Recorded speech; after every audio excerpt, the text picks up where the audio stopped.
स्वागत है आपका अपना ज्ञान चैनल में। दर्शक बंधु आज फिर एक नई कहानी लेकर आए हैं। तो चलिए कथा को प्रारंभ करते हैं। भगवान शिव माता पार्वती से कहते हैं, मानव के सपने मानव की मंजिल बन सकती है। संसार में मन सबसे ज्यादा शक्तिशाली चीज होती है। अगर किसी चीज को मानव पूरे मन से चाहे तो तुम उसे हासिल कर सकते हो। फिर माता पार्वती कहती है, लेकिन जो मानव अपने मन से चाहता है वह उस मानव को हासिल क्यों नहीं होता है। फिर भगवान शिव कहते हैं, कोई भी मानव अपने मन से दुखी तो रहना नहीं चाहता है, लेकिन वो रहता तो दुखी ही है। हर मानव अपने मन से कामयाब होना चाहता है, खूब धन दौलत कमाना चाहता है, लेकिन फिर भी वो कामयाब नहीं हो पाता है। फिर माता पार्वती कहती है, भला ऐसा संसार में कौन मानव होगा जो अपने मन में ये नहीं चाहेगा कि मैं कामयाब रहूं, धन दौलत ना कमाऊं। फिर भगवान शिव कहते हैं, हे देवी, आज की कहानी जो मैं आपको सुनाने वाला हूं उसमें आपको एक ऐसा मंत्र मिलेगा जिसे समझने के बाद आपको एक ऐसा मंत्र पता चलेगा जिससे आप ये समझ पाएंगे कि मनुष्य अपने मन से कोई भी चीज कैसे करवाई जाती है, मन में किसी भी बात का बीज कैसे बोया जाता है। इस कहानी से आपको अच्छी तरह से समझ में आ जाएगा। अगर आप यह कहानी सुन रहे हैं तो पूरा सुनिए। इस कथा को आधा अधूरा छोड़कर जाने की गलती मत करिएगा, क्योंकि इस पवित्र कथा को पूरा सुनने से मनचाहा फल की प्राप्ति होगी। इसलिए इस कथा को पूरा सुने। आप शिव भक्त हैं तो भोलेनाथ का अनादर ना करें। तो चलिए कहानी की शुरुआत करते हैं। एक बार की बात है, एक आदमी के जीवन में सिर्फ दुख ही दुख थे। वो जो भी काम करता है उस बेचारे का वो काम पूरा नहीं होता। घर में आता तो घर में क्लेश बना रहता, किसी से कोई मदद मांगता तो कोई उसकी मदद नहीं करता। ऐसा लगता था कि चारों ओर से दुखों का पहाड़ उसी पर टूट पड़ा है। उसे समझ में नहीं आ रहा था कि उसे इन दुखों से पार कैसे करे। वो दिन रात यही सोचता रहता कि अपने दुखों से छुटकारा कैसे पाया जा सकता है। इसी कारण से वो रात में सो नहीं पाता था। उसकी आंखों के नीचे बड़े बड़े काले घेरे बन गए थे, जो इस बात का प्रतीक था कि वो मनुष्य कितना दुखी है, कितना चिंतित है। अंत में वह मनुष्य इतना दुखी हो गया था कि उसने निर्णय किया कि वो इन दुखों से छुटकारा पाकर रहेगा, और उसके लिए चाहे उसे कितनी भी मेहनत करनी पड़े, कुछ भी करना पड़े, चाहे कितनी भी परीक्षा देनी पड़े, लेकिन इस दुखों से छुटकारा हासिल करके रहूंगा। फिर वह एक दिन उसने अपने मित्र से पूछा कि मैं अपने जीवन को कैसे सुधार सकता हूँ। उसके मित्र ने बताया कि तुम किसी बाबा के पास जाओ। बाबाओं के पास ऐसे मंत्र होते हैं जिससे सारे दुख मिट जाते हैं, जीवन खुशियों से भर जाता है और धन संपदा भी हासिल हो जाती है। तुम किसी ऐसे बाबा को ढूंढ लो, बस तुम्हारा काम बन जाएगा। उस मनुष्य के मन में ये बात पूरी तरह से समझ आ गई थी कि बाबा ही मेरा दुख दूर कर सकता है। इसीलिए उसे किसी भी बाबा के बारे में पता चलता तो वह उस बाबा के पास पहुंच जाता, उस बाबा को अपनी समस्या बताता और उससे उसका समाधान पूछता और कहता कि बाबा, मैं कुछ भी करने के लिए तैयार हूं, लेकिन मेरी इन समस्याओं से मुझे छुटकारा दिला दीजिए। आप जो कहेंगे मैं वो करूंगा, लेकिन मेरे जीवन को सुधार दीजिए। बाबा उसे कुछ टोने टोटके बता देते थे करने के लिए, और बदले में दान दक्षिणा ले लेते हैं। वह मनुष्य घर लौटकर पूरी विधि के साथ टोने टोटके करने लगता है, लेकिन यह सब करने के बाद उसके जीवन में कुछ बदलाव नहीं आता है। बदले में उसका जीवन और ज्यादा दुखी हो जाता है।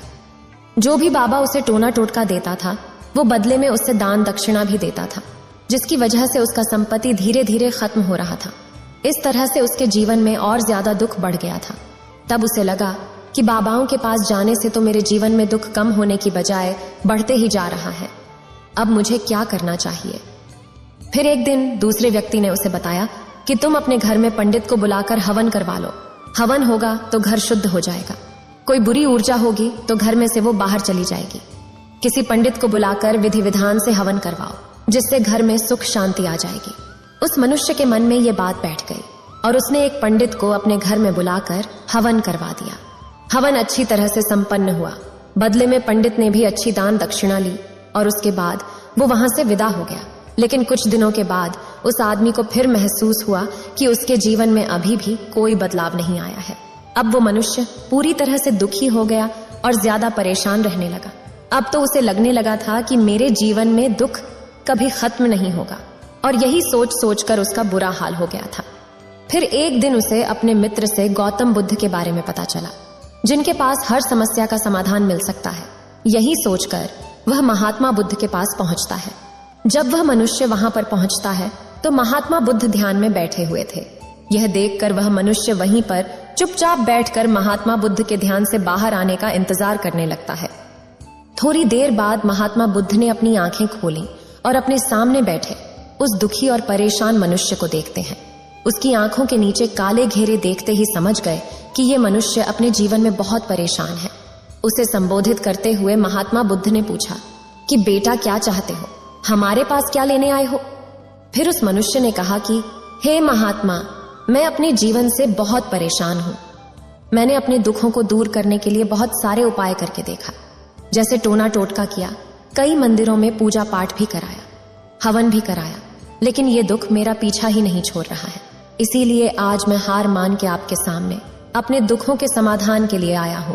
मनुष्य की बात सुन के बुद्ध मुस्कुराए और कहा कि तुम्हें तुम्हारे सभी दुखों से छुटकारा मिल जाएगा, लेकिन उसके लिए तुम्हें एक बहुत मुश्किल काम करना होगा। वह मनुष्य ने कहा कि हे महात्मा, आप जो बोलेंगे मैं करने को तैयार हूं, चाहे मुझे उसके लिए कुछ भी करना पड़े, मैं करूंगा, बस आप आज्ञा दीजिए। इस पर महात्मा बुद्ध कहते हैं, कुछ भी करना तो बहुत छोटा काम है, वो मैं तुमसे नहीं करवाने वाला हूं। मैं जो तुमसे करवाने वाला हूं वो बहुत कठिन है, क्या तुम उसको पूरा कर पाओगे? उस आदमी ने कहा, जरूर कर पाऊंगा, बस आप बताएं कि मुझे क्या करना है।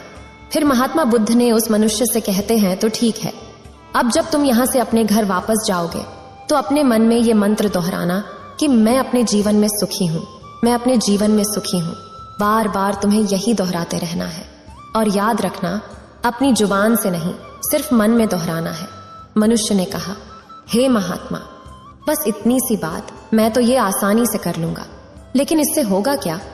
इस पे महात्मा बुद्ध कहते हैं, तुमने जब इतने सारे उपाय करके देख लिए लेकिन फिर भी कोई समाधान नहीं मिला तो एक बार इस मंत्र को जरूर करके देखो। फिर वह मनुष्य ने कहा, ठीक है, मैं जरूर इस मंत्र को करूंगा। और वो जैसे ही उठकर चलने लगा तो महात्मा बुद्ध ने उसको रोका और कहा, एक और बात का ध्यान रखना कि जब तुम इस मंत्र का उच्चारण करो तब तुम्हें मन में बंदर के विचार नहीं आने चाहिए, तभी ये मंत्र कामयाब होगा। वो आदमी हैरान हो गया और कहा, आज तक मेरे मन में कभी बंदर के विचार नहीं आया है, तो अब क्यों आएगा? फिर वह मनुष्य कहता है, आप फिक्र ना करें महात्मा, मेरे मन में बंदर के विचार नहीं आएंगे। ये कहकर वह मनुष्य वहां से निकल जाता है। रास्ते में चलते चलते वो लगातार उस मंत्र को दोहराने लगता है, लेकिन कुछ ही देर बाद अचानक उसके मन में बंदर के बारे में एक विचार आया और चला गया। वो सोचने लगा कि ये क्या हो गया, ऐसे कभी मेरे मन में बंदर का विचार नहीं आया, लेकिन आज कैसे ये विचार आ गया? और वो फिर से मंत्र को दोहराते हुए चलने लगा। वो कुछ दूर और ही चला होगा कि उसको एक मदारी दिखता है बंदर के साथ, और फिर से उसके मन में बंदर को देखकर विचार चलने लगते हैं और वो मंत्र दोहराना बंद कर देता है और बंदर के बारे में सोचने लगता है। कुछ देर बाद जब उसको एहसास होता है कि महात्मा बुद्ध ने क्या कहा था, तो वो बंदर के विचार को मन में आने से रोकने लगा, लेकिन ये हो नहीं पा रहा था। जैसे तैसे वो अपने घर पहुंचा और अपनी पत्नी से कहा, ओ बंदरिया, मेरे लिए बंदर परोस दो। उसको एहसास हुआ कि उसने ये क्या बोल दिया है और वो अपना सर पकड़ के बैठ गया। उसे समझ में नहीं आ रहा था कि उसके साथ ये क्या हो रहा है, क्यों उसके मन में बंदर ही बंदर चल रहा है।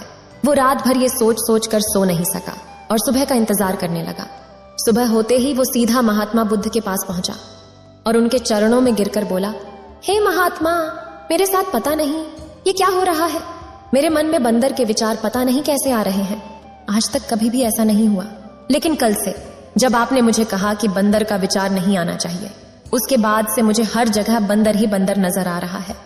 और अभी भी आपके पीछे जो पेड़ है, मुझे उस पर भी एक बंदर केला खाता हुआ नजर आ रहा है। ऐसा क्यों हो रहा है? हे महात्मा, आप कृपा करके मेरा मार्गदर्शन करें।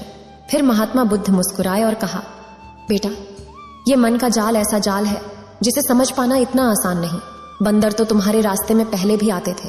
जब तुम मेरे पास आए थे तब भी इस पेड़ पर ये बंदर घूम रहे थे, लेकिन तब तुम्हारे ध्यान में ये बंदर नहीं थे। तब तुम्हारे ध्यान में सिर्फ अपने दुख था। हम जिस चीज से भी दूर भागना चाहते हैं, वही चीज हमारे मन में बहुत गहरे से प्रविष्ट हो जाती है, वो हमारे अंतर्मन में समा जाती है।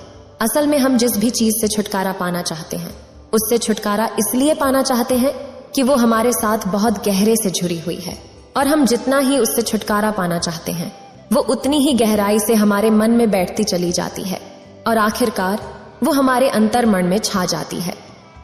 ऊपर से हम चाहते हैं सुखी होना का, मैं सुखी हूं सुखी हूं। हमारे होंठ भी यही बोलते रहते हैं, लेकिन हमारे विचारों में, हमारे मन में हमें दुख ही दुख दिखाई देता है। इसीलिए अपनी जुबान से बार बार ये बोलना कि मैं सुखी हूं, मैं सुखी हूं। हम सुखी नहीं होंगे जब तक ये मंत्र हमारे अंतर्मन में प्रविष्ट नहीं होगा।